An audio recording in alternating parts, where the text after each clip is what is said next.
Hey, welcome back. This is Mr. Kelly. Go ahead and get your book, turn to page 517. Today's lesson is making waves. All right, and it focuses on transforming radical functions. Now, radical functions involve the square root, right? Or sometimes the cube root. Here's what we're going to learn today: how to graph transformations and analyze them using transformational function form. What is that? I'm going to show you in a second. And we're going to describe transformations using algebraic, graphical, and verbal representations and generalize the effects on power functions and their inverses. All right, so we're starting with page 517. As you get turned to that page, I'm going to highlight some of the keys to success for this lesson. What do you have to do to be successful in this lesson? And the first thing is we're going to review the square root and the cube root functions and their transformations. So, we have in general, here's a summary. For square root function, cube root functions, the transformation function is, we're going to use s of x for square root. Square root function starts with s. If you notice, we got a square root there. And this takes us back to the form that we've seen before. Sully taught us about this, where we have a, b, c, and d. And each one has a different effect on the function. And if you notice, we have a cube root function right here as well. And we have a, b, c, and d in the same place. Remember, it affects the function the same way. It's going to change the shape a little bit.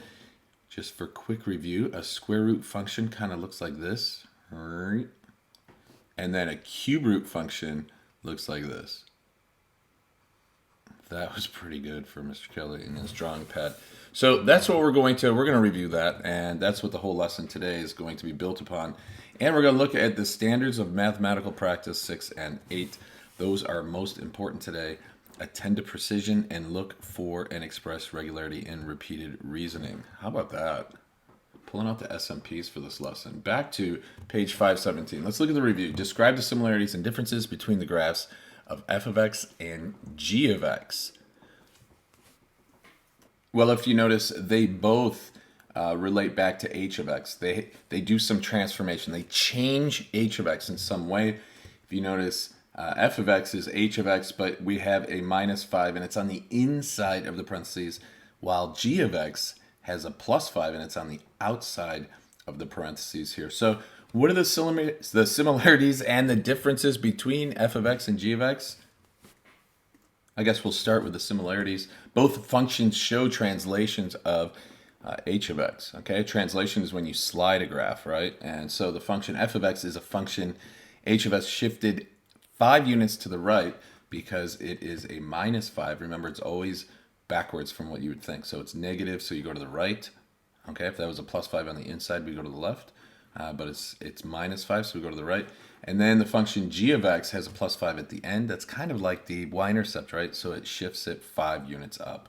That should be review from Sully's lesson. All right, now let's move on to page 518. A sea change. A group of art students had the idea to use transformations of radical functions to create a logo for their radical surfing school. To start, they graphed the function f of x equals the square root of x, and we see that in blue down here, f of x. All right, that's in the blue. And they restricted the domain, which means I'm not going to look at, it doesn't go forever. We're just going to look between x between 0 and 14. So that's our graph right here. And we shifted copies of the curve to create waves g of x, h of x, and k of x. So essentially what they did is took this blue function here, which is the square root function, and they just slid it to the right by 4, and then 4 more, and then 4 more. Okay, now here is a little reminder here to the right. The transformation function is g of x equals a of f of x with, we have a b, a c, and a d in here. So let's just review real quick what each of these letters do to the parent function. I'm going to call it a parent function. The first function they give us, the most basic function, the square root of x. What do the numbers a, b, c, and d do when you change those? So let's, underneath where it says the transformation form here, let's write down what each of these variables does when we change it. Okay, A is a vertical dilation or a vertical reflection. Remember, that's up and down. Changing B here is horizontal dilation and reflections. And then C slides. Look, all of these functions right here, they slid to the right, and it's the same function, but it slid to the right. That would be changing C. And then D slides a function up and down. And really, to visualize this, I thought we could call in maybe some help from our function base investigator. I don't know if you know function base investigator, but here he is from the function base investigator. This is Sully. And what we're going to do is demonstrate what changing some of these numbers will actually do. So if you notice this blue square right here that talks about the square root and the cube root functions, we're going to just kind of put that picture over it. That will measure the size of base investigator Sully right here. Now, changing the first number in this, changing A, the first number, what that does is that makes the function go like this, where it just stretches up. Check that out, cone head. All right, so that's what changing A does. And if A ends up being negative, you know, you've dealt with that before, like a negative, and then we have like a quadratic x squared. That actually takes this and flips it down. Ooh, we can't see the effect here. So that would flip it down like this. That's what a negative would do, a negative sign, changing A to a negative. Now B has a little different effect. If you change B and you increase the value of B, then it makes the graph look like this.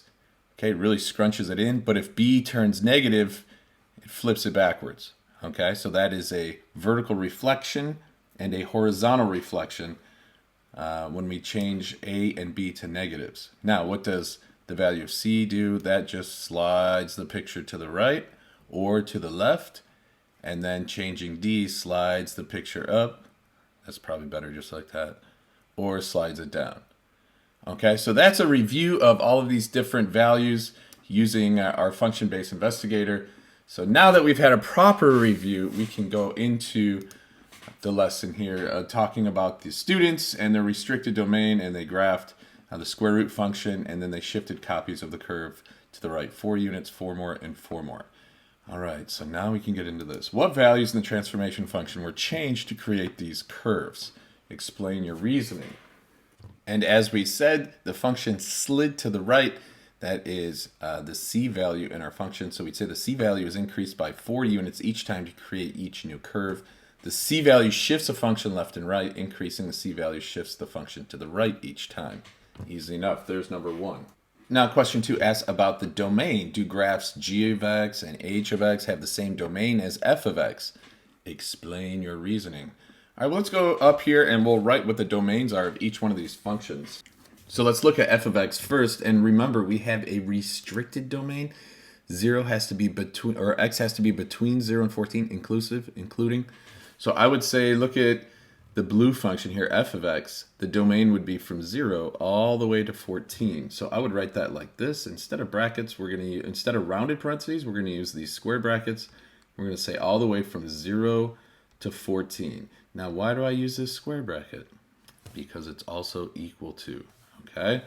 So let's look at g of x. How would we look at that domain? Well, after we shift this to the right, okay, we shift it to the right, it would move the entire domain to the right 4 units. So instead of going from 0 to 14, it would go from 4 to 18, even though that kind of goes off our graph here, so they didn't really specify that. But do the graphs have the same domain? We could say no. Each time the function shifts 4 units to the right, the lower end of the domain increases by 4 units. And I guess they're assuming that it only goes to 14 in every case. So I guess that's the assumption they made. Okay, let's turn to page 520 now. We're going to skip 519, go right to 520. And the students decided that reflecting each curve across the respective lines where x equals c makes them look more like waves. What does that mean? All right, so let's consider the graphs of these functions. Graph the resulting functions. Now we got these little marks on it. Those are called prime. So you can use the prime symbol. You probably know that from geometry, right? You all took geometry, but this is the prime symbol right here. And the way we say this is f prime of x and g prime of x and h prime of x. And this is used when you have a function and then you change the function and then you want to denote the changed function.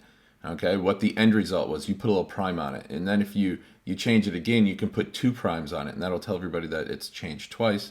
but we're only going to do one here. The first thing, let's just graph the resulting functions, f prime of x and g prime of x. Okay. Remember what we're doing is we are reflecting each curve horizontally across the lines x equals c, which is the line, it'll be a vertical line, and we're going to reflect them vertically. That's what they're asking us to do. And then state the domain. Okay, we can do that. So let's first try to figure out what this reflecting over the line x equals c means. All right, so let's go back to 518 so we can see that graph right there. All right, so here are our graphs, right? So let's just take one of these, which is like g of x. Let's take g of x, which if I had to write the equation of g of x, what would that be? I'm going to write that out right now down here. It is the square root function, right? And it's been moved 4 to the right.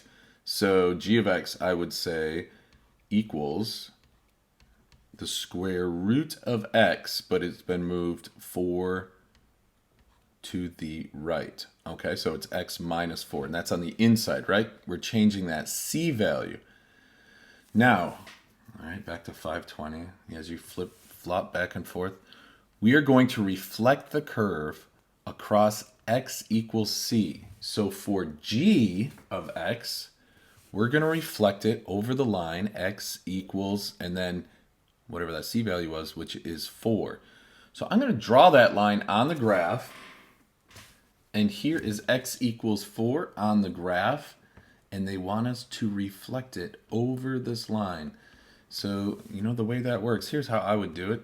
Remember reflection, you go, it's the same distance on the other side. So what I do, here's g of x. I'm only looking at g of x. I'm going to find a point on g of x. Here's one point. That's on the line of reflection, so that doesn't change.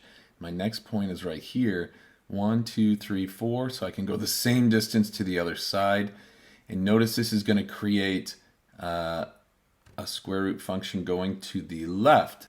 This is what we call a horizontal reflection because it's being reflected horizontally over this vertical line. It takes a vertical line to reflect horizontally, and so that's how g of x would work. Now, when we move to h of x, well, it has a different c value, right? So h of x, where would I write that? I gotta find some room.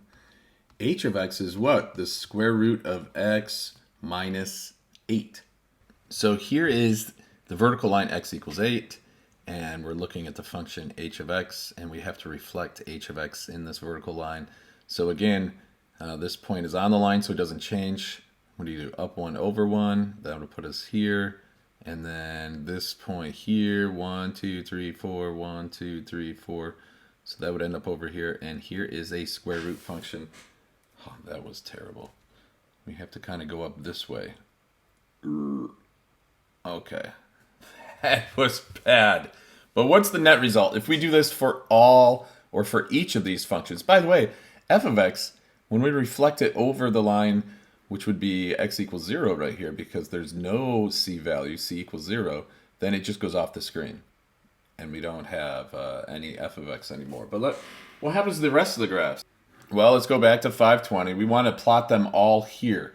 Okay, so just the reflections. Let's do that. So first, let's talk about the one that doesn't exist because it's not on our screen anymore. F prime of x, that equals f of negative x because it got flipped horizontally. And when you flip horizontally, then on the inside here, it means we have a negative number. And x has to be less than 0. That's off our screen. So that, I'm not even going to worry about that. That one is gone. Let's actually take a second and look at g prime of x and try to write the equation of that. Now, what has happened here from the original parent function? So let's say our parent function here. All right, here's our parent function. It was f of x equals the square root of x, right? That was the original. And then g of x became, slide that to the right, 4. So then that looked like this, right? Because we have a minus 4 there. Okay, so now what has happened? Now, after we slid it to the right 4, it has flipped horizontally. It went to the left. So what we do to compensate for that flip, we're going to call it g prime of x. We have to change the b value. Can we look at, where's that general form? So here's the general form. Remember, b we'll flip things horizontally. But we got to be careful because we have x minus c. This is already moved to the right 4. So the way I would write this is, back to my pen, g prime of x. Now what do we want to do? We want to take that x minus 4 graph and we just want to flip it. So we got to be really careful here. Let's look at the general form. We got to keep that x minus c part together. So we're going to do that x minus c part. We got to move it to the right 4, but then we're going to flip it. And that would be the equation of g prime of x. Now, what they might do, let me tell you what they might do. Here's what they might do. They might distribute that negative on you. That is tricky. So then you'd get negative x plus 4. So if you see an equation like this and you're like, how do I graph this? You kind of have to factor that negative out. You have to look in front of that x and be like, oh, there's a negative there. Factor that negative out so you can tell what the original graph was, which way it shifted. So if you don't do that, this looks like it was shifted to the left, but actually it shifted to the right because our general form here says that we do our shifting left and right first, and then we do our flipping if you're going to flip it. Okay, so this is a horizontal reflection. A horizontal reflection here. It reflects horizontally, and this is the equation for g prime of x. And as I warned you, like they might give you sometimes the form of it after it's been distributed, so be careful of that. All right, so write the remaining functions. Pause the video and you write h prime of x and k prime of x. Go. So here's what I got for each of the prime functions, and I also wrote down their domain from 0 to 4, from 0 to 8, and from 0 to 12. I'm writing it as an inequality. Hopefully that's not too difficult for you. So let's answer some of these questions now. Down at B, describe how you can use the transformation function to determine equations of the new function. So what did we do here? We took B and we made it negative, right? So a reflection across x equals c means the original B value is multiplied by -1. Easy enough. How did the domain change as a reflection? Well, the domain of each transformed function became the opposite of what it was before. So if you had x greater than 4, then it became x less than 4. But of course, it was capped off at 0, right? So from 0 to 8 and, 0 to 4 and whatnot. And lastly, why does your graph show only 3 curves when the original had 4? What happened to one of ours? What happened to that f of x, that f prime of x?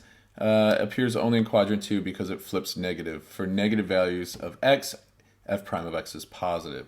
Graph 1 is constructed in quadrant 1. For positive values of x, f prime of x is not a real number. Or you could just say that the reflection was entirely off of this graph right here. That's probably easier to say. Okay, next to page 521. Suppose the students wanted to reflect the 3 new waves, the primes, across the line y equals 0. Now, y equals 0, you all know that's the horizontal line, right? So now they want to reflect these down. So they want to reflect, they have a graph that looks like this. They want to reflect it, so now it looks like this. This is the line y equals 0. Okay, so here's our rule. To reflect vertically, which means up and down, change the a value and to a negative. When you change it to a negative, it flips down. So 3, consider the equations. Describe how you can use transformational function form to determine the equations of the reflected functions. So we can say I can multiply the a value by -1 in each function equation. That would reflect each curve across the line y equals 0. So now they say, all right, well, let's do that. Write 3 new functions. All right, so we're going to write the equations of it. And we're going to use double prime because we're changing the changed function. So g prime was our new function, h prime and k prime. Now we're going to take those functions and change those. So we're going to use a double prime. So we're going to say that g double prime of x is the negative value of g prime of x. So what does that mean? The number in front, the a value, we change it and we make it -1. So in each one of these, it becomes -1. Okay. Then what do they want to do? Go ahead and pause the video and write this down if you want to. I know we're going kind of fast here. Then the art students want to add waves below the 3 waves as shown below. These waves are copies of g prime, h prime, and k prime, except half as high. So then how would we do half as high if we don't want them, to go all the way up to here? We only want them to go up to here. Let's write three new functions, q of x, r of x, and s of x, in terms of g prime, h prime, and k prime that create waves. This seems like, I read that and I can see how students can read that and be like, wow, I'm totally confused here. But all it's saying is take g prime of x, make a new function q of x, and then just make q half as tall as g prime of x. So how could we do that? And it's going to change. Does it change their domains? Well, we'll talk about that. But we also can't forget that they want to shift each one of those functions to the left. So, what do you have to do? We'll do one together here, and then we'll write them all down. So if I take g prime of x, which is this function right here, right? What do I want to do? I want to shift it to the left 2 units. So that becomes g prime of x, and then what do we need to do to shift it to the left 2? Okay, if we want to shift it left 2, I'm going to put a plus 2 there, right? And then what do we want to do? We want to make it half as high. So that we would take this function and then make it 1/2 g prime of x plus 2.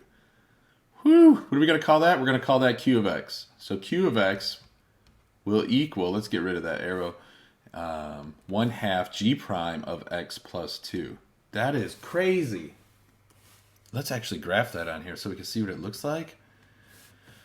So we're going to shift it left 2, so it starts here, but it's only half as high. So that means that normally I go left 1, up 1, and there's a point. So I'll have to go left 1, up, not 1, but only a half, because it's only half as high. And it's going to look like this. Wow. So in fact, let's put the whole thing on here. It's going to be the same rule for each of them, right? So half, and then take the prime function and move it to the left. How does that change our domain? Right here. Let's look at the graph. That helps us with the domain. So here's what the graph would look like of each of the three functions. Again, we did g prime of x together. Now the next one, look, we move it 2 to the left, and every point that's on the graph, if you move over, it would be half as tall. Okay, so let's look at k prime of x. See this point right here? Okay, so this is the point. If we go 1, 2, 3, 4, left 4 and up 2, so this is the function after it's been transformed. So if I go left 4, 1, 2, 3, 4, I only go up 1. Okay, because it's half as tall. Part B, describe how you used what you know about transformations to form, or transformation function form to determine your answer to part A. How do we figure this all out here? Well, we know that the A value in the transformation vertically compresses or stretches. You change the A value to 1/2, and it will compress it or shrink it down. That's what happened to each one of these. The C value, the plus 2, shifts it 2 units to the left. Okay, so now at 522, turn that page. The art students want to add some clouds to the top. Check this little function out right there. They're going to use the cube root function here. So remember, the cube root function kind of looks like this. Remember, we reviewed it. Kind of looks like this. Not bad for me. And what they want to do is, let's look at this function. What does it do? The plus 14 would slide this up 14, and that negative in front, that A value, it's negative, so it flips it down. That's this part right here. So this top part, it moved up 14, and really the function now looks like this, but we can't see the other side of it. So question 5 says, transform this function and write 2 more equations to create clouds the students want. All right, so here's what I'm going to do. I'm just going to move this down 1, and then I'll move it down 1 again. So what would those functions look like if I move it down 1 and I move it down 1 more? What would I have to do to this equation? I just have to move it down 1. That's this number right here, D number, right? So that has to go down 1 to 13 and maybe down 1 to 12. So instead of plus 14, I would just have plus 13 and plus 12. What would that look like on the graph? So lastly, let's talk about a trace path for all of you graphic designers out there. Many graphic design programs, you can create a trace path. And what a trace path is, it's an equation that the text basically follows. So you get this nice little curvy text.